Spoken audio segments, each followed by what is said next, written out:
காளானில் நம்ம விதவிதமாக சமைச்சாலும் இந்த ஒரு மசாலா பயன்படுத்தி நீங்கள் காளான் மசாலா சமைச்சு பாருங்கள். எல்லாத்துக்குமே ரொம்ப சூப்பராக இருக்கும்.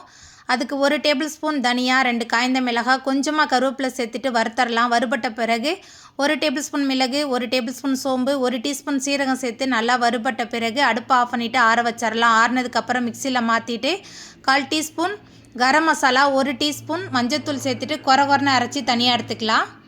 அடுப்பில் கடாய் வச்சு எண்ணெய் சேர்த்து எண்ணெய் சூடான பிறகு பொடியாக நறுக்கின 20 சின்ன வெங்காயம், பொடியாக நறுக்கின ஒரு பெரிய வெங்காயம், 10 பூண்டு பல் சேர்த்துட்டு நல்லா வதக்கிடலாம். வெங்காயம்லாம் நல்லா வதங்கி வந்த பிறகு 1 டேபிள் ஸ்பூன் இஞ்சி பூண்டு விழுது சேர்த்துட்டு இஞ்சி பூண்டோட பச்சை வாசனை போன பிறகு மிக்சியில் சேர்த்து பொடிச்ச பொடி சேர்த்துட்டு நல்லா கலந்துட்டு வதக்கிடலாம். வதங்கி வந்த பிறகு கொஞ்சமாக கருவேப்பிலை, அதுக்கப்புறமா நம்ம சுத்தம் பண்ணி வச்சுருக்கிற காளான் கூடவே கொஞ்சமாக கல்லுப்பு சேர்த்துட்டு நல்லா கலந்துட்டு வதக்கிடலாம்.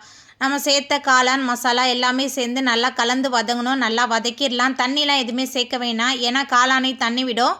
நம்ம சேர்த்த மசாலா காளான் எல்லாமே சேர்ந்து நல்லா கலந்து வதங்கி எண்ணெய் பிரிஞ்சு வந்ததுக்கப்புறமா பொடியாக நறுக்கின மல்லித்தலை சேர்த்துட்டு நல்லா கலந்துட்டு நல்லா சுட சுட பரிமாறி பாருங்கள். ரொம்பவே சுவையாக இருக்கும்.